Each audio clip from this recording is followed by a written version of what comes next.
बरोबर. सर्वात जास्त हा प्रश्न जर यक्षानी धर्मराजाला विचारला असता तर धर्मराजांनी सांगितलं असतं की आई माँ की गोद से सुरक्षित जग इस विश्व में नहीं है. खरं. तर त्या आईचं आणि मुलांचं ते नातं आहे म्हणून मग मी ती केलं. अशा अनेक कामं करण्याची संधी प्राप्त झाली. मला वाटतं की अर्थमंत्री म्हणून देखील आपली कारकीर्द ही फार मोठी अशी आहे. तिथे देखील आपण अनेक बदल हे त्या खात्यामध्ये असताना आपण सुचवलेले 11,975 सरप्लस असा तुमचा रेव्हेन्यू बजेट होता आणि अरुण जेटली यांनी देखील त्याचं कौतुक केलेलं आणि तुमचा सत्कार केलेला. One of the best. साधारणतः काय व्हायचं तुम्ही जर मागच्या 15 वर्षात पाहिलं 14च्या अगोदर 1-2 वर्षाचा अपवास सोडगा आणि त्याही 1-2 वर्षामध्ये सरप्लस आमचं उत्पन्न वाढलं म्हणून नाही तर आमचा जो रोजगार हमी योजनेचा कायदा होता त्या रोजगार हमी योजनेच्या माध्यमातून आम्ही जे प्रोफेशनल टॅक्स जमा व्हायचा तो आम्ही स्वतंत्र अकाउंटमध्ये ठेवायचो. एकदा आम्ही निर्णय केला की ते अकाउंट रद्द करायचं आणि स्टेट पूलमध्ये पैसे घ्यायचे म्हणून ते सरप्लस झालं होतं. आणि एकदा एक एंट्री ही 31 मार्चच्या अगोदर घेण्यामध्ये आम्ही विसरलो ती नंतर एप्रिल महिन्यात घेतली म्हणून झालं. पण माझं तसं नव्हतं. माझं 11,975 कोटी रेव्हेन्यू सरप्लस मी केलं. आणि दुसरी गोष्ट मी विधानसभेत नेहमी काही भाषणामध्ये काही विषय मांडायचो त्याच्यात एक विषय होता. तो विषय कोणता होता की मी वित्त विभागाच्या वर माझा नेहमी आक्षेप असायचा हे कोणत्याही गोष्टीला नाही म्हणतात. तर मी माझं भाषण आहे विधानसभेत ते मंत्री व्हायच्या अगोदरचं आणि मलाही कधी वाटलं नाही की मी वित्तमंत्री होईल. मी सांगायचो की वित्त विभागामध्ये निवड करताना जो जन्मल्यावर ज्याच्या तोंडातून आईच्या ऐवजी नाही शब्द निघतो तोच वित्त विभागासाठी पीठ आहे.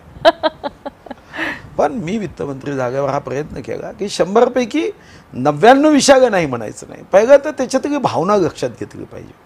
हां जिथं आपल्याला माहिती आहे की अनप्रोडक्टिव्ह आहे म्हणजे सूत्र साधा आहे.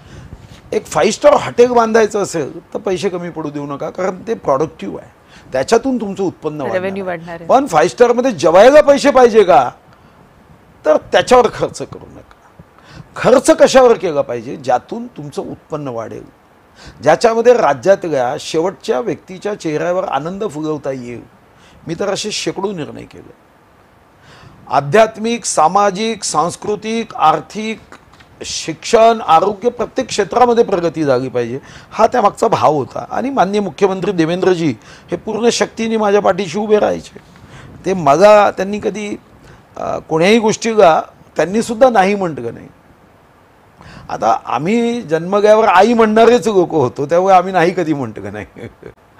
पण हे म्हणतात की शेवटी डिसिप्लिन असावी शिस्त असावी आर्थिक दृष्टीने नाही म्हणणं शिकलं पाहिजे. पण हे खरं आहे. पण नाही कधीही म्हणू नये. शेतकऱ्यांचा प्रश्न असेल आम्ही कधी नाही म्हटलं नाही.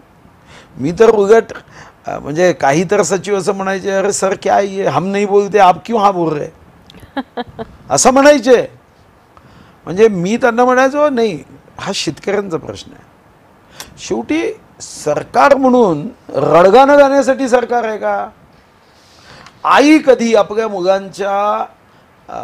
मुलांची काळजी घेताना मी कधी कोणी आईला नाही म्हणताना पाहिलं नाही.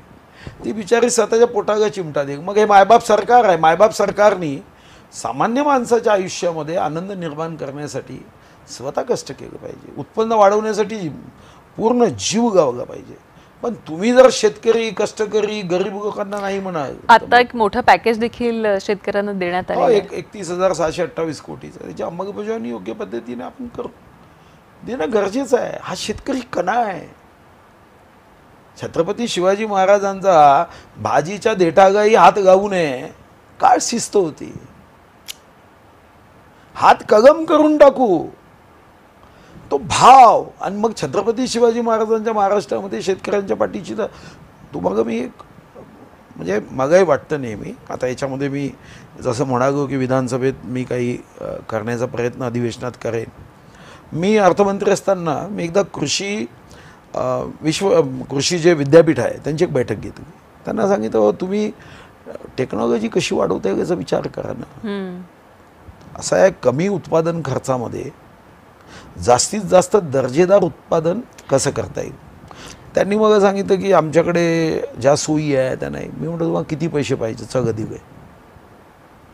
तुम्ही विचार करा गुजरात आमच्यापेक्षा 50% लोकसंख्या आहे, 4 कृषी विद्यापीठ आहे.